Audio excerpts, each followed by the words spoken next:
The Great White Throne Judgment. Naisip mo na ba kung ano ang mangyayari sa huling sandali ng mundo?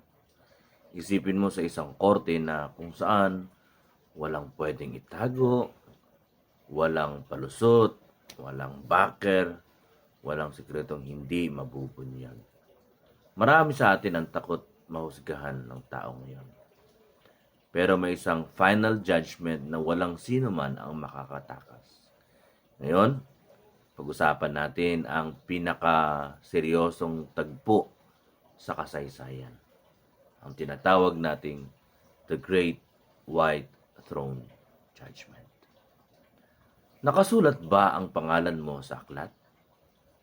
Sa ating end time series, titingnan natin ang Revelation chapter 20, verses 11 and 12. And the Great White Throne ay ang huling paghuhukom para sa mga hindi kumilala sa Diyos. Tinatawag itong great dahil sa lawak nito, white dahil sa kabanalan at justice, hostisya ng Diyos, at ang trono o throne dahil siya ang may huling sasabihin o may huling final decision. Hindi ito pananakot. Ito ay isang katotohanan ng dapat nating paghandaan.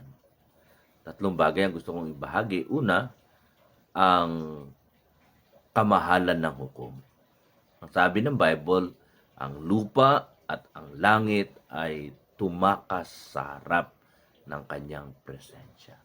Ano po ang ibig sabihin nito? Sa harap ng kabanal-banalang Diyos, walang makatatayo o makakatayo sa sarili niyang galing.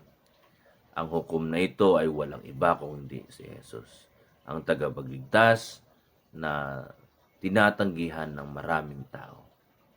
Pangalawa, ang pagbubukas ng mga aklat. Verse 12, at sinabi na binuksan ang mga aklat. Dito, nakatala ang bawat salita, gawa, isipan ng tao. Walang file na madidelete dito. Walang burado. Ang bawat tao ay hahatulan base sa kanyang ginawa habang siya pa ay nabubuhay. Perfect justice po ang mangyayari dahil alam ng Diyos ang lahat. At ang pangatlo, kung may mga aklat, mayroon pa isang aklat at tinatawag itong aklat ng buhay, the book of life. May isa pang aklat ang binuksan, the Lamb's Book of Life. Dito makikita ang listahan ng mga sumasampalataya o sumampalataya. Ang malaking pagkakaiba lang sa ibang aklat o unang mga aklat, gawa ang tinitingnan.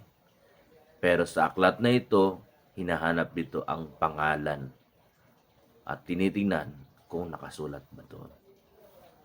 Kung ang pangalan mo ay wala rito, kahit gaano ka pakabait sa tingin ng tao, pero sa harap ng Diyos, wala ka sa listahan, hiwalay ka. So bakit ito mahalaga sa atin ngayon? Una, reminder ito na may paghuhukom o may hustisya. Lahat ng kasamaan na ginawa ng tao ay nakasulat. Ngayon, balang araw may papakita. Pangalawa, dapat tayong magkaroon ng urgency na ibahagi ang gospel sa mga mahal natin sa buhay. Ayaw nating humantong sila sa trono ng Diyos na mag-isa at hahatulan pang walang hanggang hiwalay sa Diyos. Kaya ang tanong, saan ka nakabase? Sa sarili mong gawa o sa biyaya ng Diyos? Ang magandang balita ay hindi mo kailangang matakot sa araw na ito. Kung si Kristo, kung nakay Kristo ka, nakasulat na ang pangalan mo doon sa aklat ng buhay.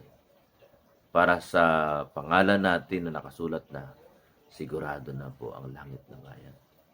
Don't wait for the judgment. Accept the Savior now. Kung ang video na ito ay nagbigay sa iyo ng kalinawagan, i-share nyo po ito sa ibang kaibigan ninyo. Mag-comment din po ng amen kung magtitiwala ka sa biyaya ni Jesus. See you po sa next video ng ating pong serye. Magandang araw, tanghali, hapon at gabi.